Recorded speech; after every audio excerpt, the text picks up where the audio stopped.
Hello বন্ধুরা, welcome to my channel রোবোরাইট। আজকে ভিডিওতে আমরা আলোচনা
হলো CP2102। আর এই আইসিটির পেছনে যে মসফেটটি দেখতে পাচ্ছি, এই মসফেটটি হচ্ছে AMS11117 ভোল্টেজ রেগুলেটর মসফেট। ও এই বোর্ডটির যে ওপর প্রান্তে যে অংশটা দেখতে পাচ্ছি, এটি হলো বোর্ডটির প্রধান অংশ। এর মধ্যে রয়েছে বোর্ডটির প্রোগ্রামার চিপ ও ইনবিল্ট 2.4 GHz এর ওয়াইফাই ফিচার্স। ও এই বোর্ডটির এই প্রধান অংশের পেছন দিকে যেটি রয়েছে, এটি হলো বোর্ডটির 2.4 GHz এর একটি অ্যান্টেনা। ও এটি দেখতে পাচ্ছেন, এটি হলো কোপার তার দিয়ে আমি নিজে থেকেই অ্যান্টেনাটির রেঞ্জ এক্সটেন্ড করার জন্য করেছি। বোর্ডটি যে পিনগুলো দেখতে পাচ্ছেন, এই পিনগুলি হলো বোর্ডের বিভিন্ন ইনপুট ও আউটপুট জেনারেল পারপাসের জন্য পিন ও পাওয়ার পিন রয়েছে। তো বোর্ডটিকে পেছন দিকে ঘোরালে কিছু লেখা দেখতে পাচ্ছি আমরা, যেমন এখানে লেখা আছে Nodemcu, ও এখানে লেখা আছে www.nodemcu.com, যা বোর্ডটির অফিসিয়াল ওয়েবসাইটের ওয়েবসাইটের এখানে উল্লেখ করা রয়েছে। ও বোর্ডটিতে এখানে নিচে লেখা আছে ইনস্টল CP2102 ড্রাইভার, যা এই ড্রাইভারটি রয়েছে। এই ড্রাইভারটির জন্য কম্পিউটারে একটি আমাদের সফটওয়্যার ইনস্টল করতে হবে, যা সফটওয়্যারটির মডেল নাম্বারে এই ওয়েবসাইটে সার্চ করলেই পাওয়া যাবে। সেখান থেকে আমরা ডাউনলোড করে নিতে পারেন। ও বোর্ডটি এখানে নিচে লেখা আছে ইউজ 9600 বাউট রেট, মানে এই বোর্ডটি 9600 বাউট রেটে ওয়ার্ক করে। চলুন এই বোর্ডটির সম্বন্ধে একটু পিন ডায়াগ্রামগুলো ডিটেলসে কম্পিউটার স্ক্রিনে আলোচনা করা যাক।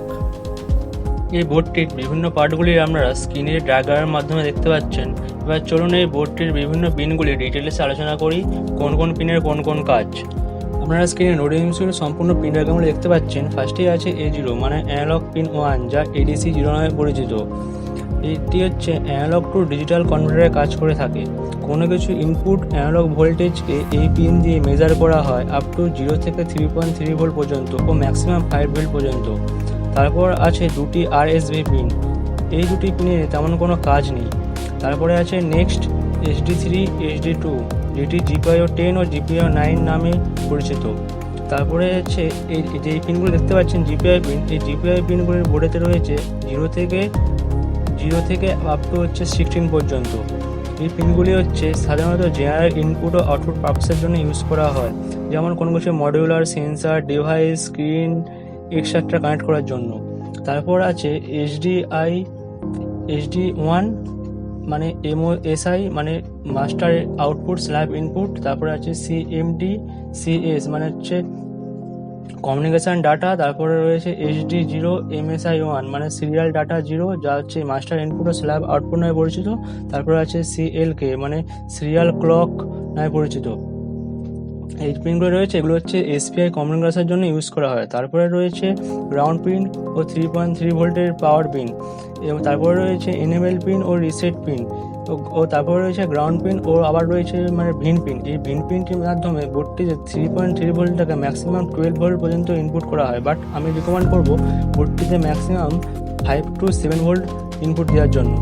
তারপরে রয়েছে অপর প্রান্তে বোর্ডে TX0 RX0 TX2 RX2 D2 মানে এগুলো হচ্ছে রিসিভ পিন ও হচ্ছে ট্রান্সমিট পিন।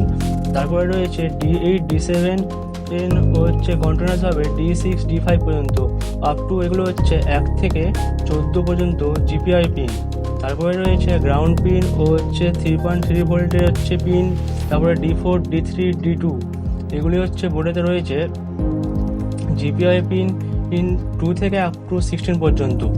তো যা দেখতে পাচ্ছেন না বোর্ডেতে আপনারা, এই বোর্ডটিতে 12C ইন্টারফেসের পিনের সুবিধা রয়েছে, বাট এই বোর্ডটিতে কোথাও মেনশন করা নেই যে 12 পিনগুলিকে, বাট আপনাকে নিজেকেই এখান থেকে খুঁজে বের করে নিতে হবে বোর্ডটি কোনটি 12C ইন্টারফেস পিনের সুবিধা রয়েছে।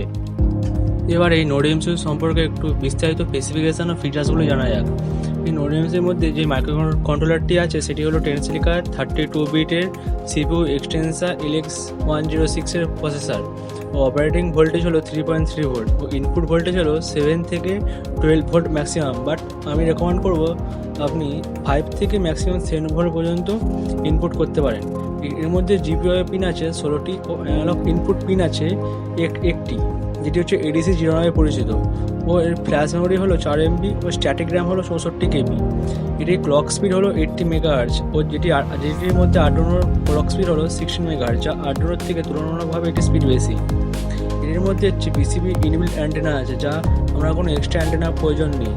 এটির সাইজটি খুব ছোটো, যেটি আমরা কোনো IoT প্রজেক্টের মধ্যে স্মার্টলিভাবে ফিট হয়ে যেতে পারে। আপনারা এই ভিডিওতে কিছু শিখে থাকলে অবশ্যই ভিডিওটি লাইক করুন ও চ্যানেলটিকে সাবস্ক্রাইব করুন, ও কোনো কোশ্চেন থাকলে নিচে কমেন্ট করে জানান। পরবর্তী ভিডিওতে এই Nodemcu প্রোগ্রামিং সম্পর্কে আলোচনা করব।